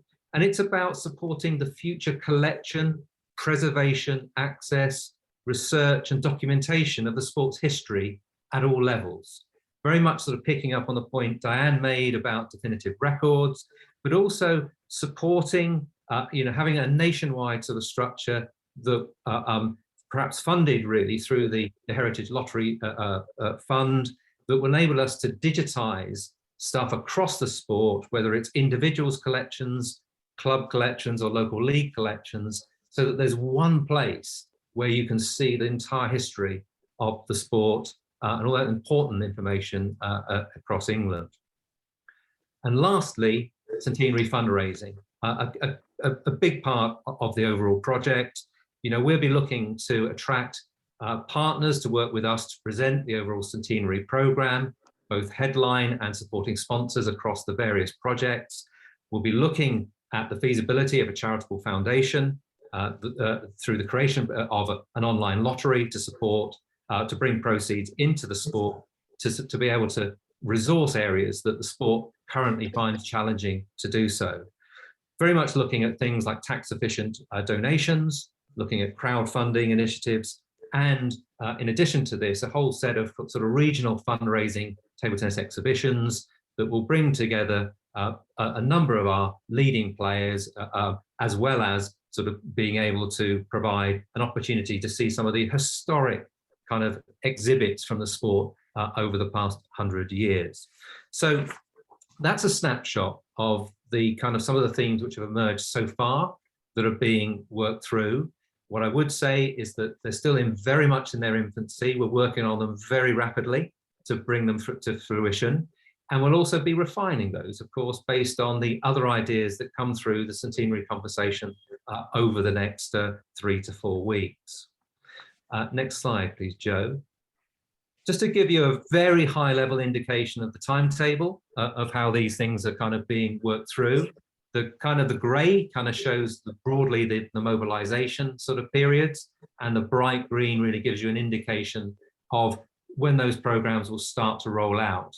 And we'll start to see in September through the new website, there'll be a Centenary project sort of section on that will enable everyone to stay up, to keep up to speed with how the Centenary program starts to roll out, as well as, of course, supported by the usual sort of promotional channels. Next slide, please, Joe. So, look, conscious of time, so I will try to just wrap up those 3 areas. But my ask really of you in the room this evening is please contribute and encourage others to engage and contribute to the Centenary conversation. I really want to unlock the ideas across everyone in the sport. Centenary is very much a new thing in sport. Table tennis is one of those sports which is this is happening to earlier perhaps than others in the cycle. So really we appreciate ideas across every level. Please feel free as well after this conversation tonight to email me if you'd like to discuss ideas further or to get more involved. And I guess my final sort of ask to you is that, look, this is a really good time for everyone to get involved, to contribute ideas to help shape the programme. Let's work together to celebrate and really capitalise on this special moment in our sport, and make this Centenary one that we can all be really proud of and we can look back on as something that we did, which was fantastic, equivalent to some of the great things that we delivered over recent times. Thank you. Thank you, Steve. Thank you very much. Thank you. That was great. And as you can see, it's a great opportunity for us all to get involved with, for us all to celebrate. But it's a very full programme as well to deliver in a short period of time. Thank you very much for that presentation. Have we got any questions for Steve? No questions, Sandra. No. Just to reiterate what he said to everybody that's on the call tonight, please get in touch with him, do get involved in any concepts that you can bring forward. This celebration is about everybody. It involves us all. No matter which part of the sport we sit on, we're all part of this 100-year celebration. Some of us nearer than others, I have to say, but we are all part of the celebration. Thank you, Steve. So we move to TT Fast, I think, format, which is Greg again, please. Hi again, everyone. Thank you, Sandra. So yeah, just going to run through TT Fast format, which some of you may have heard a little about before. I'm just going to touch really on kind of why TT Fast format and why we've developed this new program, what it is, and a little bit more about kind of some of the reasons behind TT Fast format and how you can get involved potentially from your own local area. Next slide, please, Joe. And the next one, thank you. So yeah, I think the first bit is kind of around one of the key themes of uniting the movement strategy for sporting is around recover and reinvent, and I think the TT Fast format absolutely falls within that. We know from our leagues, our own leagues and local areas, that local league numbers many years ago used to be a lot higher, and they used to reach more players and more different teams, and I'm sure we'll have all seen that change and low numbers of juniors, women and girls that take part in that, and venues that can host until 10:30 to until 10:30 or 11 o'clock at night. So we want to provide a solution to that and provide all of the materials and marketing materials and resource and understanding kind of case studies that can help leagues make a decision to look at and consider whether a different format for their own league would work. Leagues make up about 80% of our members play in leagues, but the experience and environment hasn't really changed probably over the past perhaps over the past 100 years or whenever the local leagues started as part of that. And for a variety of league reasons, those league numbers have dropped. I think they've leveled off more in the past kind of 5 to 7 years. But I think it doesn't have to be that way. We have got the opportunity to grow our sport if we're able to adapt to how we run those and the experience within those, and we can diversify those leagues and look at how we can increase the women and girls participation as well as young people that are taking part in those. TT Fast format is very much not about suggesting that this is right for everyone. The program will suit some people, will not suit other areas and other local leagues, whether because of the demographic or the geographical areas that they take part in. It certainly isn't a one-size-fits-all approach. But you'll hear a bit more over the next few slides about some evidence really and some rationale about why it might be worth your league considering TT Fast format or a shorter format league for your area. Just to highlight the graph, so it's not that clear, but on the right hand side is kind of the male and female split in local leagues. As you can see, it's heavily, as we all know, heavily kind of male members in those local leagues, which is obviously something we would like to change. And the reason for highlighting that is that a number of women and girls through our focus group work and our diversity and inclusion strategy work have really highlighted the difficulty in those long evenings, the unsocial environments, the type of venues that are perhaps used can be really prohibitive to all people, but it's particularly highlighted for women and girls through the research that we've done. Next slide, please, Joe. So the profile of local leagues is be familiar again to a lot of us, is numbers peak at a younger age at around kind of 15, 16, but then drop off quite quickly after that at 17, 18 years of age and stay reasonably low and level in one sense until kind of the age of 45, where they start to lift slightly, and then at 55 and over there's a huge peak. And obviously a lot of the reason for that is because those members perhaps always enjoy the league structure that is in place at the moment, and that are either those people that have been in the sport all their life or have come back to the sport at kind of 45, 50 and are used to and are familiar with those structures. But what the current league structure does not do is appeal necessarily always to new players coming into the sport and appeal to younger players, and see a couple of slides in a second on some evidence of that. Next slide, please, Joe. So when we carried out a survey, this is from 2018, I think it was, the big conversation. We asked about enjoyment and barriers to play in. So 61% of parents were put off local leagues due to the late nights. So yeah, almost kind of 2 in every 3 players were not going to play local leagues because of the late nights of young players. So that's a huge number that we are not even able to facilitate for those leagues that perhaps run till 10:30, 11 o'clock at night. Next slide, please, Joe. So when we asked the question in various surveys, there are a number of responses that come back, and I'm not going to talk through every single one of these, but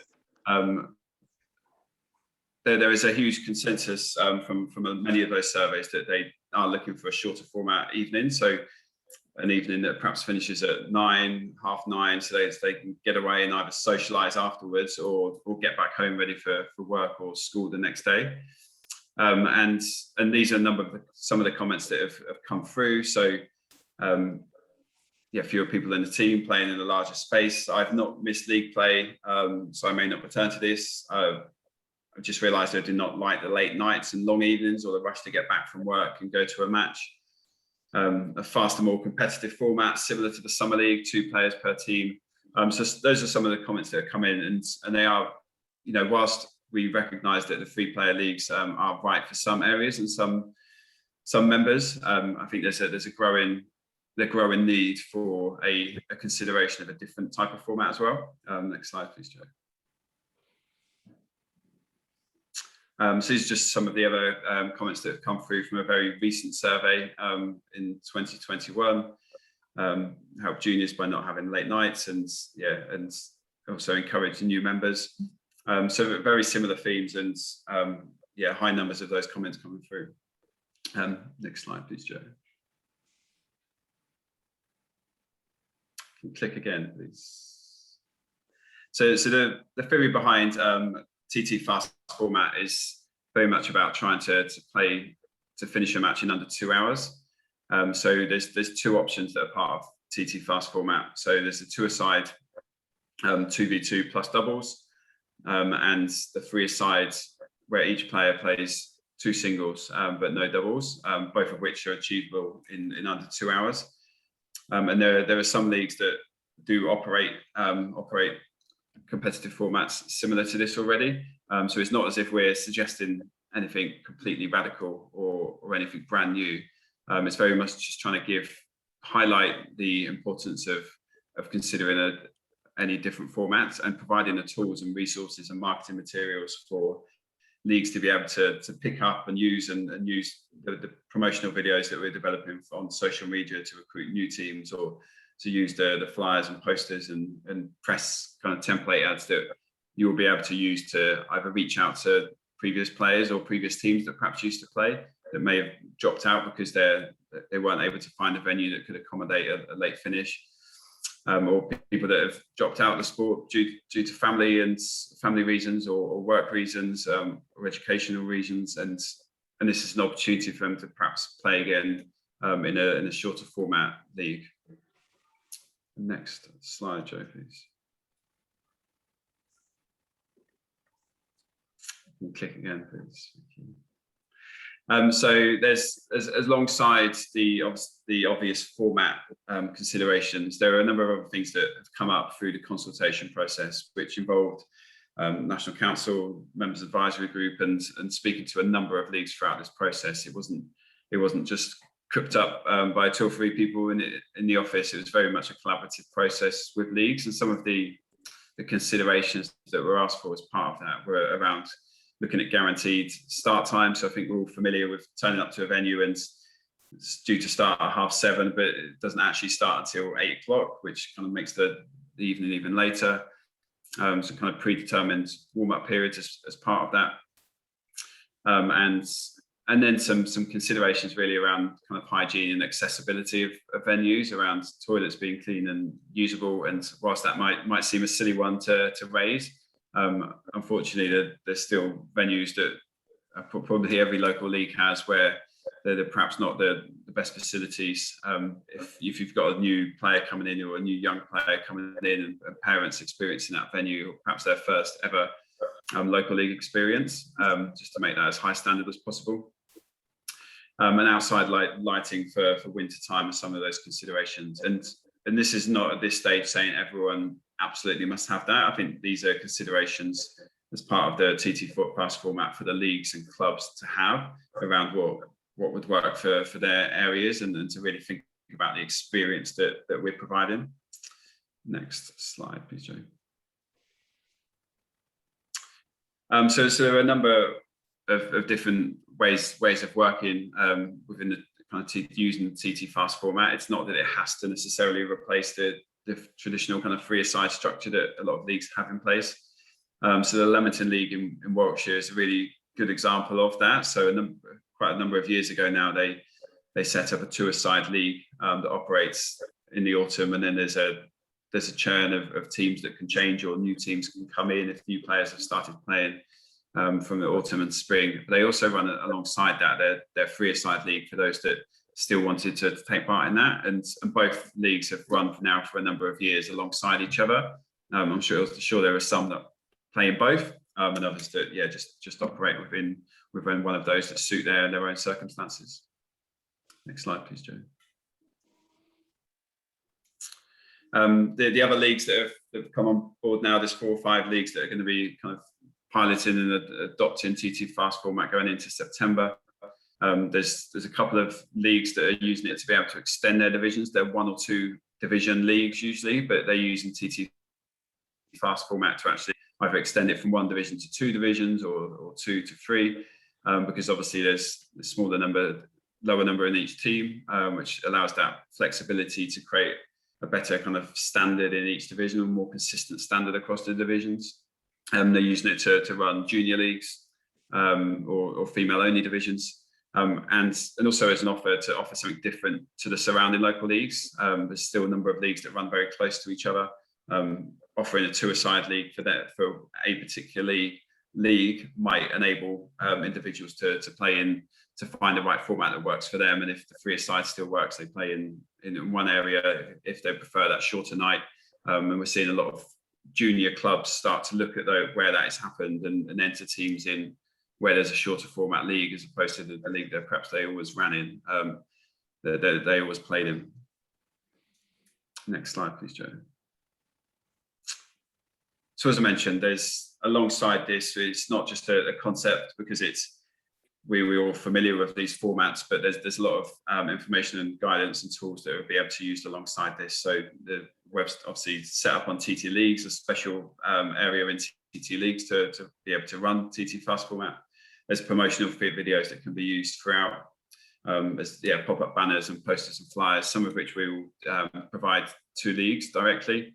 And also certainly for the first number of leagues that are joining us on this journey, we'll be able to support to look at how we can help to recruit new teams, whether that's through kind of Facebook, targeted social media ads, or just looking at where it's best to advertise to help bring new teams and sides in. Next slide, Joe. In the future, I won't touch on this too long because I think we're tight for time, but we are looking in years 2 and 3 at how we can expand TT Fast format into how universities can deliver these leagues. U3A groups can deliver these leagues as daytime leagues in local areas. So looking at the different opportunities that can absolutely link into existing local leagues, not to be run separate, but as feeder leagues to help them on that journey. Next slide, please, Joe. Thank you. That's it.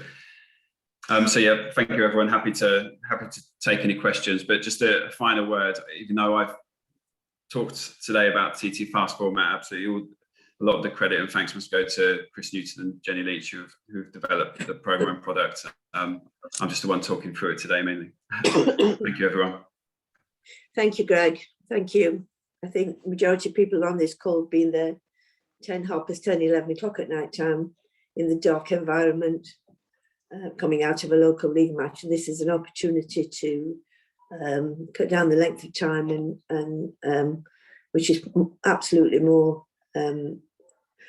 better for younger players and for players as they're getting older as well. So it's just an alternative and another way of being able to play the local competition, keep the league structure in place. Have we got any questions for Greg, please? No questions, Sandra. Okay, thank you. Thank you, Greg. We'll now move on to the Honours Awards. Just like to say before we talk about all the recipients, say that we decided that we would split the honours between the AGM and this annual conference because the vice presidents, the honorary life members and the vice presidents have to be agreed at an AGM. So we presented the names of the vice presidents, the newly appointed vice presidents, to the AGM.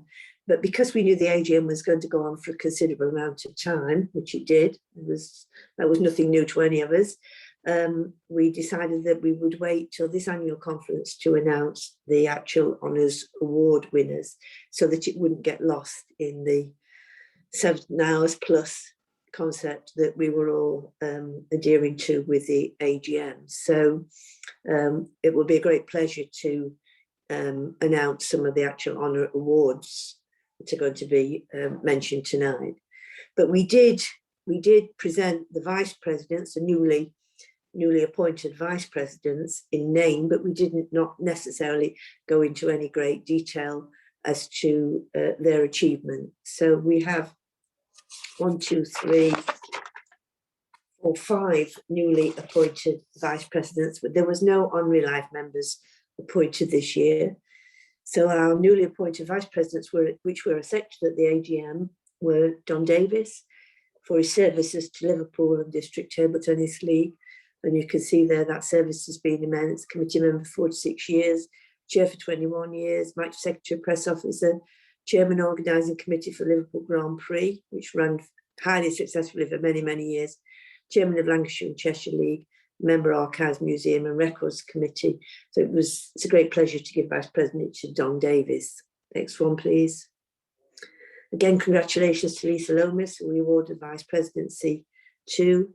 Outstanding, unbelievable female player over a considerable period of time. European Championship Women's Singles runner-up, represented GB at 2 Olympics. English National Women's Singles winner 4 times, women's doubles winner 9 times. So great advocate for female table tennis, not just in England, but internationally. So Lisa Lomas is Vice President. John Mackey, whose service as a technical official, national committees, notably Technical Officials Committee and in Lincolnshire, absolutely recognised international umpire, tournament referee and tournament organiser, members, then Secretary of Technical Officials Committee and NUOC previously, Secretary Tournament Approval Panel, members Advisory Group Rules Committee, officer of club, league and county level in Lincolnshire.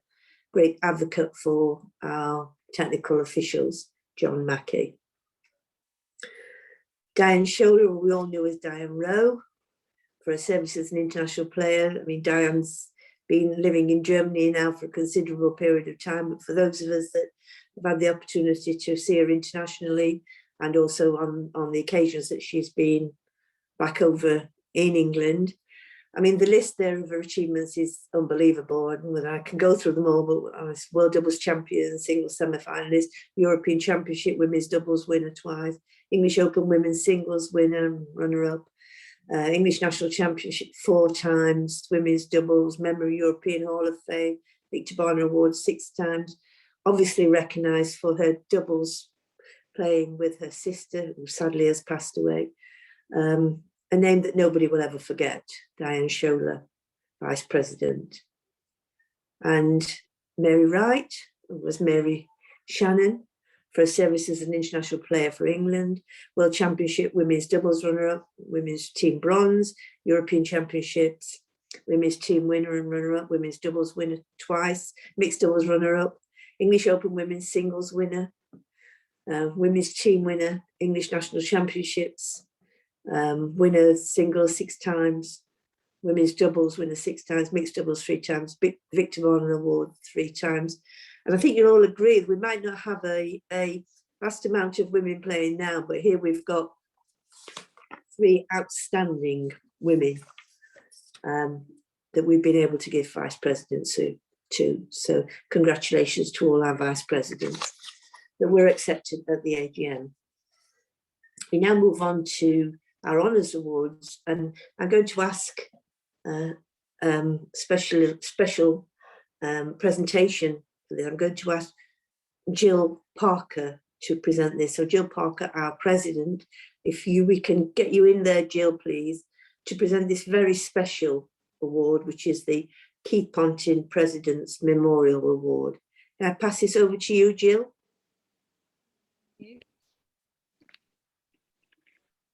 Hi, good evening, everybody. Hi, Jill. Thank you. This is the Keith Ponting President's Memorial Award. This is for members who have given long and outstanding service to table tennis England for over 30 years. This year's award goes to Peter Charters for his service on the board in coaching, performance and selection, and as a coach working in Berkshire. Only this week in the Times, written by Matthew Syed, Peter was described as a brilliant table tennis coach who taught us as much about life as about this intricate game. And many times I've heard Matthew speak about volumes about Pete and everything he did for them in Reading. In previous years, Peter has received in 1979 and 80 the Ivan Montague Award, became a vice president in 2005 and 6, the Malcolm Scott Award in 2007 and 8, honorary life member 2014 and 15, and served on the management committee and board for 10 years, as well as a national councillor and leading coach. I'd just like to say I've known Peter for many, many years, a good friend, and I'd just like to say congratulations, Peter, very well deserved. Well done, Pete, well done. I don't know whether you're still with us, whether you want to say anything or not. Please. No? Anyway, congratulations, Pete. Fully deserved, and it was an honour for the Honours Board to present you with the Keith Ponton President's Memorial Award. Can you hear me now? We can hear you now, Pete. Oh, lovely. Yeah, thank you. I just, thanks, Jill, and thanks to the Honours Committee. It's an honour to receive this award in the name of Keith Ponton. Keith was one of the great volunteers in a period where volunteers took major responsibility, the big jobs in English table tennis, and they did it very well.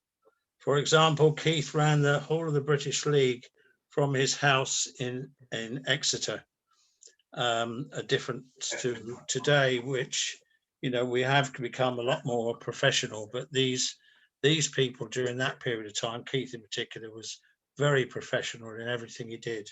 But thank you very much. Thanks again. Thanks, Jill. Thanks, Honours Committee. Thank you. Okay, thank you, Pete. Congratulations. So ask Susie now to do the Malcolm Scott Award, please. Thank you. Yeah, thank you. The recipient of this probably needs a little introduction to people. But the Malcolm Scott Award is for outstanding service to Table Tennis England in a senior role in the last calendar year. It's not been the easiest of years, and Estin Williams has chaired the National Council, also chaired the 2021 EGM, and I believe will continue his role in chairing the National Council. And although this award is given for excellence in or service in the last calendar year, I'm sure everybody who knows Estin knows that his service to table tennis and TTE goes back a considerable period of time before that, and hopefully will do so also in the future. So again, many congratulations and much thanks and our deepest gratitude. Thank you, Estin. Congratulations, Estin. Are you with us? Sorry, Susie. It's okay. Are you with us, Estin? Do you want to say anything or?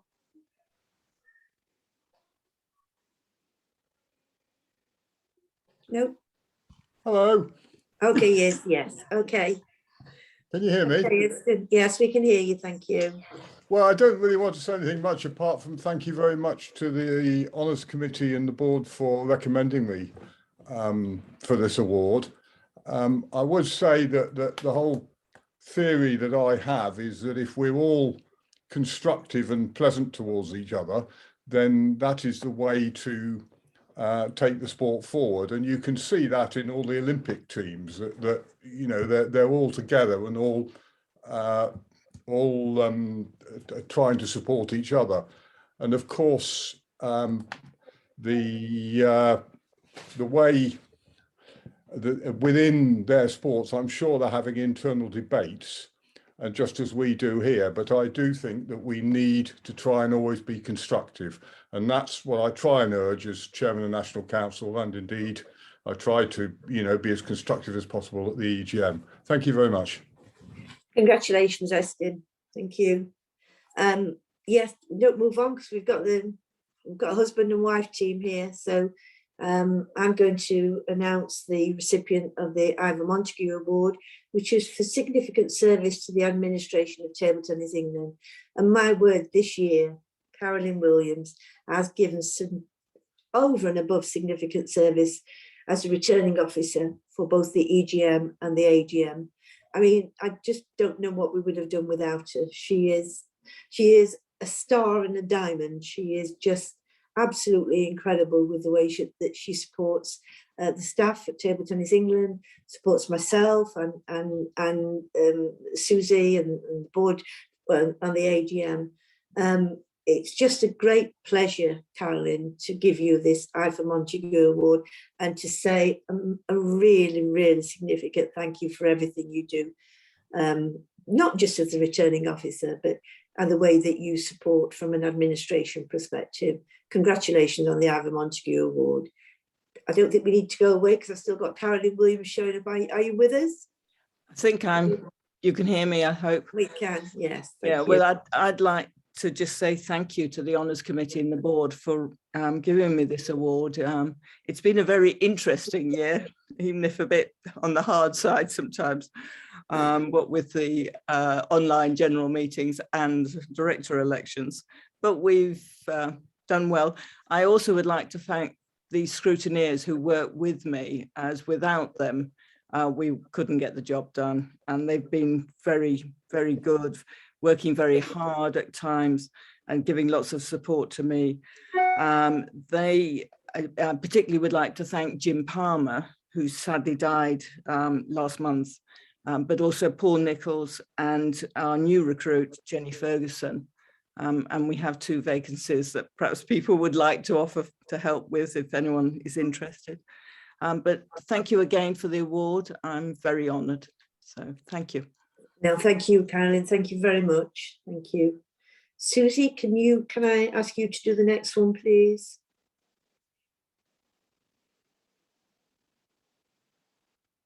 Have we got her back? Yep, thank you. Thank you for that. It's my pleasure now to announce the winner of the AK Vint Staff Award.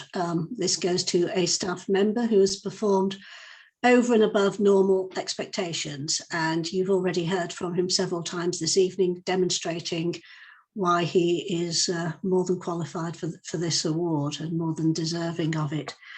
Greg Yarnell, his title is the Head of Development and Volunteer, but working closely with him, I think his job description increases almost week on week. He has been the man who has led the advice for all clubs, leagues, individuals during lockdown and return to play, which in itself has been a monumental task because he has to interpret and understand the advice that comes in from 10 Downing Street and then through the NHS advisors and then through the DCMS and then through Sport England. By the time he's worked all that out, number 10 have changed their mind and he's had to start all over again. In addition to that, he is helping out on numerous areas of Table Tennis England's work.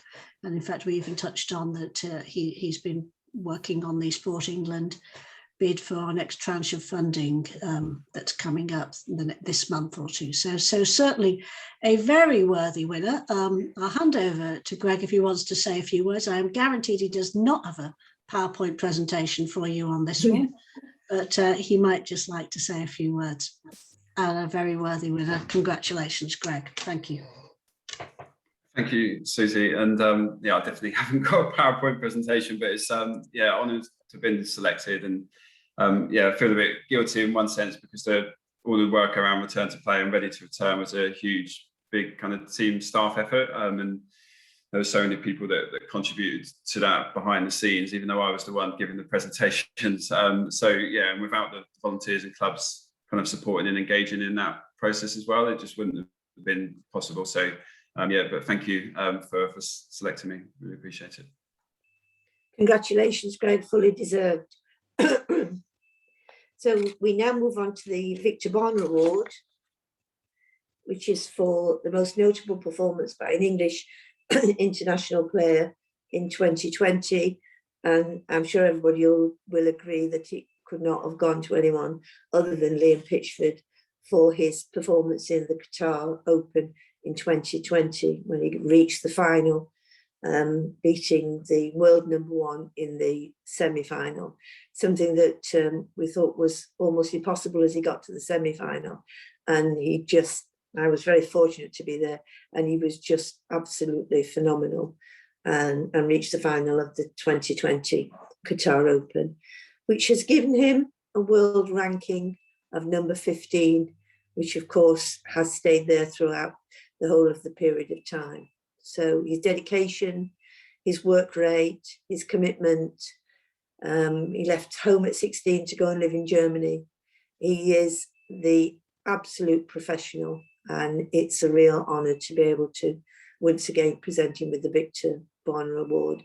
And when we do have an opportunity to present it, we will hope that and pass on to him that long may it continue his success and his want to achieve his high level world and international performances.